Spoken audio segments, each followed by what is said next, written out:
ฟังวอนนี่สดคือเก่าแม่นแม่นสดยังบ่มีไฟคุยยังบ่มีไฟจีบ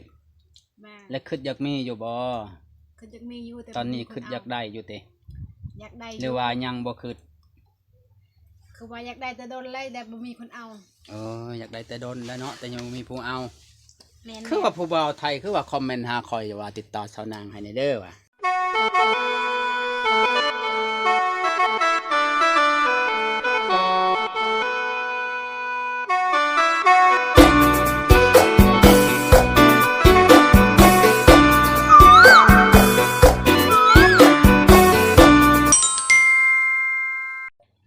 สบายดีชาวนางสบายดีสบายดีเห็นยังชาวนางนึ่งข้าววะแม่นึ่งข้าวมันนี่คือนึ่งข้าวเองปกติคือแม่นึ่งมือเฮาดุมือได้ดุกันนึ่งเหมือนเด้อแม่ฮอดเวลามันมีมือดุมีมือขี้ขานบ่แม่โธ่บ่ว่าเรามีมือวางบ่มือใดบ่วางกับแม่นึ่งไว้สิว่ามือดุมีขี้ขานดีกว่าชาวนางนี่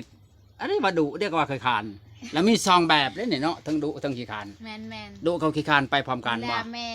นี่แล้วก็ค่อยเวลาแม่ค่อยอยู่แล้วก็แม่นึงเป็นได้ผักหญ้าหดแล้วบ่ผัก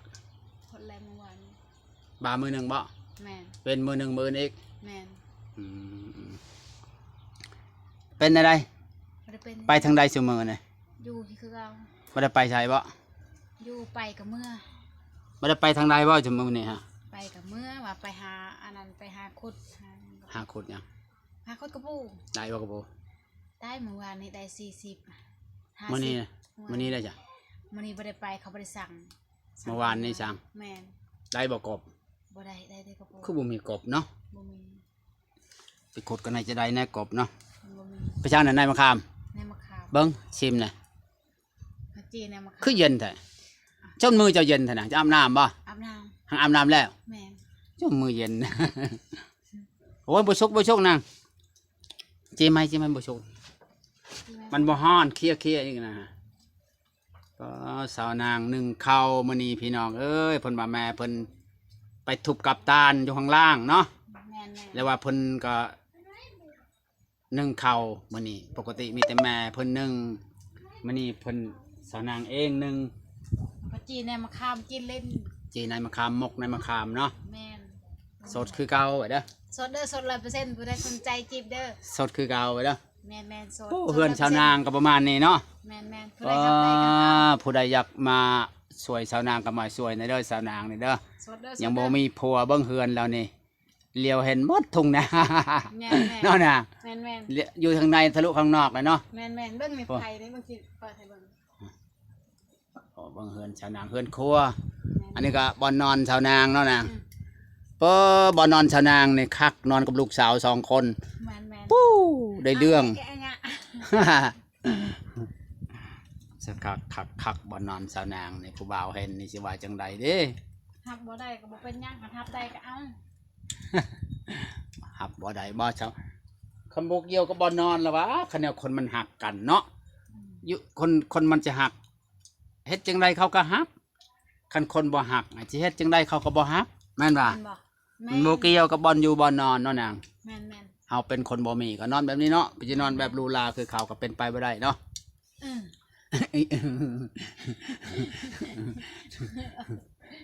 ครับโดยกินข้าวเคียงกับยังมื้อนี้นะมื้อนี้ว่ะบ่มีนี่กินมีแต่จำตอนเที่ยงอันใดนี่จำเจ้าเผ็ดบ่มีนี่กินป่าในหนองก็มีคือว่าแหละขาแตกเป็นได้ลงซ้อนป่ามันคือได้หลายซะมันเป็นหยังเก่าเป็นจังเสา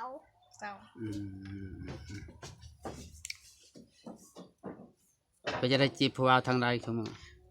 อยู่บ่ได้จีบผู้ใดยังบ่มีนะตอนนี้ฮะหาอยู่ยังบ่มียังบ่เจอเปิดใจโชว์ตะดนยังบ่ได้แม่ยังบ่ได้โคตรโพเลยสนาคือกะว่าเฮาขี้ลายหรือว่าเฮา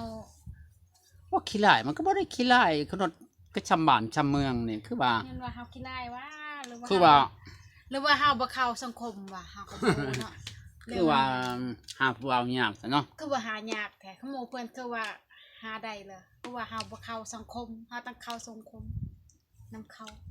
จะต้องเปลี่ยนแบบใหม่แล้ว เป็นได้ไหมไปหาเขาบ่ อืม แบบนี้บ่ มักผู้ใดไปหารถ แบบนี้เนาะไปหาแบบนี้เนาะ อืม เอาต้องเริ่มต้นใหม่ไปหาเขาเอาแบบคู่มือนี่ก็หาเงินบ่ได้จะหาสิเป็นหยัง มันโคโมเนี่ยมันเปลี่ยนแบบใหม่แล้วแม่นบ่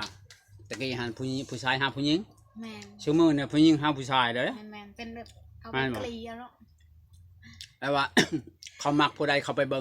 งเฮือนเบิ่งชานนั่นเด้อผู้หญิงชั่วโมงนะ แม่น เขาไปเบิ่งเฮือนชานผู้บ่าวแล้วก็เบิ่งว่าเป็นจะเอาบ่แบบนี้ได้อชั่วโมงมา หาลูกคนให้น้ำ ตะกี้หัน เรา ผู้ชายไปเบิ่งผู้หญิง บ่น้ ชั่วโมงมันเปลี่ยนแล้วเปลี่ยนไปหมดทุกอย่างพอได้ชินทำโพดก็หาผัวยากคือเก่าฉะนั้นเอ้ย เนาะ บางเอาดินเนี่ยครัวไว้เบะเอ็นครัวไว้อะไรเฮ้ย เอานาง ำถูกกับ อะไรวะสักอะไรวะ ตึ้งกับ สามีไปใช้สามี ว่าอะไรฉันสบายนะบ้านนั้นตะกี้ ไม่ใช่นะ เราไปหาแย่ไข่มดแดง ไปตอนไหนไปแต่เช้าพง กินนี่ เจ้าบ่เคยไปแง่บ่ใครมาได้ ค่อยก็คันเวลาค่อยไปค่อยก็ไปอยู่ อืม เวลาเปลี่ยนกันเนาะแล้วก็เล่าแล้วก็ค่อยไป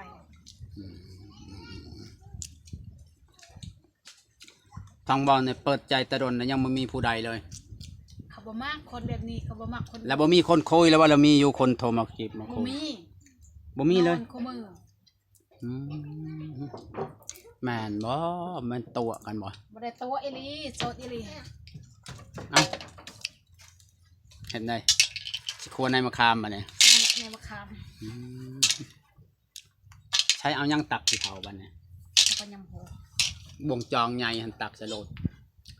บวงจองใหญ่ฮะคนจิครัวในมะขามพี่น้องเอ้ยสาวนางตักใส่โลดตักเอาบันกลก็ต้องกลอยู่กลมันพูนชนะมึงกลตักเอามันกลนะตักออกมาโลดตักเอาอีกบวงหนึ่งแล้วก็จุเข้ามาอีกตักใส่เอกยังไม่พอเนาะใส่ทั้งอันทานมันแล้วมันจะสุกไวเป็นหยังอีกบวงหนึ่งยังไม่พอเลยนะเอาทานมาผสมกันแน่พอมาเลย ว่า เอาเจ้าก็ครัวนั้นแล้ว ปะไปจังหน่อยอีกเจ้าก็ครัวไหมอันนี้ในมะขามตัวนั้นยังไม่ได้ใช้มัน กินเพื่อน ครัวในมะขามพี่น้องโอ้ ให้น้องยังให้ลูกคน ครัวในมะขาม กินยำแรงพี่น้องเอ้ยสาวนางภรรยาก็มากินมันบ่ฮ้อนบ่คือมันจับเฉยเลย เล็กน้อยหมูเขา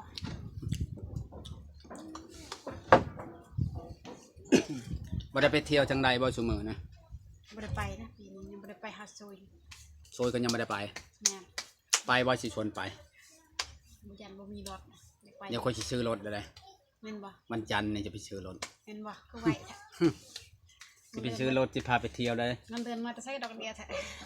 มีแล้วเขาให้ก็วันจันทร์เราจะไปซื้อรถขี่รถจักรชวนเจ้าไปเที่ยวบ่มีรถจักรก็ไปยากนะเอ้ย แม่นแม่น มีรถจักรใครแน่เฮาขึ้นจากไปแล้วก็ไปเนาะ ตอนนั้นไปคู่มือตอนนี้ไม่ได้ไปเลย ตอนนั้นมีรถไปนะรถเพลเราไม่ได้ไปเลยกับสาวนาง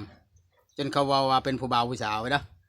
แต่จริงๆเป็นอายกับน้อง บางคนบ่เข้าใจว่าเป็นผู้บ่าวกัน แม่นแม่น เอาเว่าเขาว่าเขาตอนนั้นเขาไปนำกันดูหันเด้ก็ยากเขาชิเวากับเรื่องของเขาเนาะ แม่นแม่น แต่เฮาก็ไปแบบพี่แบบน้อง แม่นแม่นถ้าไปแบบเอ้ยน้องนี่แหละงานนี่แหละ เป็นพี่น้องกันก็ไปนำกันละบ้ามันเป็นอหยังเนาะ แม่นไม่ได้ห้าผู้บ่าวนะ เป็นอะไรผักกินได้หรือว่าผักฮะ กินได้แล้ว บ่ยังมาขอผักใส่แจว เอา เขีย ใส่ ด แต่หึงเลยนี่เป็นอาทิตย์ละ ใส่ปุ้ยอืม ใส่จน2 อาทิตย์แล้วมัน เป็นได้ผู้บ่าวเก่าไม่ได้โทรมาบ่ เห็นเลยเห็นน้ำเห็นนวดเลย แล้วไม่ได้โทรนะ บ่เห็นเลยเราลืมคอยแล้วบอก เจ้าวอให้เราลืมแล้วเราก็ลืมแหละ ได้ผู้บ่าวดีแล้วไปถิ่ม แมนดีงานบ่ฮู้บ้านบ่ฮู้เมืองขนาดเป็นเขาว่าพื้น หัวเพลินยัง งานว่าเนาะเป็นเขาว่าพื้นคนในบ้านนั่นแหละ หัวเพลินไปช่างคนในบ้าน งานว่าเป็นเนาะงานว่าคิโมที่ซื้อสุดท้ายกับบ่แม่น ผู้บ่าวฮะกี่โมง ขี้โมจังได๋เราจนว่าเอาคำมาหมันไว้ คนหาเขายังบ่ฮู้เนาะบ่ฮู้หน้าฮู้ตา แล้วเอาคำจาก5 บาทมาโปะสิมาใช้คอเนี่ยออนไทเชต่อ ยังบ่ฮู้เนาะหัวใจใครใจมัน ฟังเว้านี่บ่ได้มีผู้ใดโทรมา ยังบ่มียังโสด ถือว่าเงียบคักเลยช่วงนี้เนาะ แม่นๆคู่มือเลยเฮาก็นอน7 มื้อ โดย 7 โมงแล้วเฮาก็นอนเนาะเฮาบ่ได้สนใจ ทุ่มหนึ่งนอน แม่น ผู้บ่าวผู้อื่นก็บ่มี 7 เม็ดนอน เจ้าก็บ่โทรหาเขา บ่ได้สนใจนำเขา ดูบ่มีเบอร์เขา มีอยู่แต่บ่กล้าโทรหาเขาตั้งคัน เออ เขาโทรอันนั้นเขากล้าโทรหาเฮาแล้วจังกล้า มีอยู่เบอร์ผู้บ่าวเอามาได้ใช้เบอร์ผู้บ่าวนะ มีหลายจักเบอร์ไผจักเบอร์ไผบ่อึด ผู้บ่าวเคยคุยกันบ่ แต่ก็ยังเคยคุย ตั้งแต่โดนแล้วเขาลืมหมดแล้วมั้งปันนี่ แม่น อืม ๆอาจจะมีผู้สาวใหม่แล้ว คือว่าบ่แม่นผู้บ่าวเฮาไปเด้อ แต่แม่น อืม ใกล้จะ โสด เข้าดาวเลยเด้อ FC เด้อ ไก่เข้าดาวเลย เก่าแม่น เขาไม่ได้เข้าดาว ๆมันที ที่เท่าไหร่ ที 14บ่14กุมภาบ่ แม่นวันที่30เดี๋ยวเข้าดาวแม่นหากระโหค่ะเรื่องจะเข้า สิเข้าดาวไปใช้เข้าดาวในเฮือนนี่แล้วเอาบ่อยากเข้าดาว ที่ฮ ไป อด เด้ ปี อ ใหม่เข้าดาวแล้วนะครับบ่มีแล้วเฮาบ่จักดอกเข้าดอกเข้าดาวอ่ะเฮาก็โสดคือเก่าหั่นแหละเฮา เจ้าเข้าดาวเข้าดาวเจ้าเข้าดาวเอา สิเข้าดอกเข้าดาวไผเข้าคบกับคนใหม่แต่ล้นแหละบ่มีดอกเฮาเข้าดอกเข้าดาว ฟังวอนี่โสดคือเก่า แม่นๆสด ยังบ่มีไผคุยยังบ่มีไผจีบ แม่ และคิดอยากมีอยู่บ่ คือจักมีอยู่แต่ ตอนนี้ บ่มี คิดอยากได้อยู่ติ อยากได้ หรือว่ายังบ่คิด คือว่าอยากได้แต่โดนไล่แต่บ่มีคนเอา อยากได้แต่ดนแล้วเนาะแต่ยังบ่มีผู้เอา แม่น คือว่าผู้บ่าวไทยคือว่าคอมเมนต์หาคอยว่าติดต่อสาวนางให้ในเด้อว่ะ ติดต่อ แล้วคอยก็คือคอยก็บอกเฟซบอกเบอร์เจ้าให้ไป เขาบ่ได้โทรมาติ บ่ได้ คนไทยได้ บ่ได้เห็น เขาว่าสาวนางอันน่าฮักเขาว่าดุมันเฮ็ดปลูกผักปลูกหญ้าดุว่าไปตาอยากได้เป็นลูกเป็นเมียเขาว่าคอยก็เอาเบอร์เฟซเขาเจ้าให้เขาบอกเขาว่าสาวนางตัวน้อย แล้วเขาบ่ได้โทรมา บ่เห็น บอก เฮาเปิดก็เฮาบ่เห็น เขาก็บอกขอเบอร์เขายังคักแท้จ้ะ บ่เห็นทั้งเบอร์ก็บ่เห็นทั้งเฟซก็บ่เห็นเงียบปานนั้น จักว่าเขาโทรบ่ได้จักว่าเขาพิมพ์มันบ่ขึ้นชื่อเจ้าก็บ่จักเนาะ ไปโทรเนาะ ยันพิมพ์บ่ขึ้นเนาะยังขึ้นผู้อื่นเนาะ ขึ้นบางคนก็บ่ขึ้นนะ โทรศัพท์บางเครื่องบ่คือกันเนาะ แม่นมันบ่คือกัน พังบ่นี่อยากได้ อยากได้ แต่ยังบ่มี แม่น และอยากได้นี่อยากได้คนใส่คนลาวหรือคนไทยที่อยากได้ เอา นะ เบิดบ่เลือก บ่เลือกชนชาติชนเผ่า บ่เลือก ใครมักก็เอา ผู้ใดมักก็ ใคร เอา มาคอก็เอา แม่น ต้องให้เขามาคอบ่ ถ้าว่าคันมักก็บ่อยากคอนะไปนำเลยก็ได้ บ่ต้องให้ก็ต้องให้เขามาคอให้เขามาหาก่อนละว่า แม่น บ่ว่าดอกคนมักบ่จักเห็นหน้าเห็นตาก็สิมักไปนำโลดมันเป็นไปได้บ่ แม่นบ่แม่นแบบนั้นหั่น ก็ต้องเห็นหน้าเห็นตาคุยกันก่อน เบิ่งหน้าเบิ่ง ถ้าหักก็ไปนำกันได้ แม่นไป ไปเบิ่งเฮือนเบิ่งชาน กำลังก็ได้แบบนี้ก็ได้คนเฮาขอมันน่ะเมียนทีหลังก็ได้ บ่ดาวเอาบ่ ดาวก็เลิศก็ได้ ดาวเอา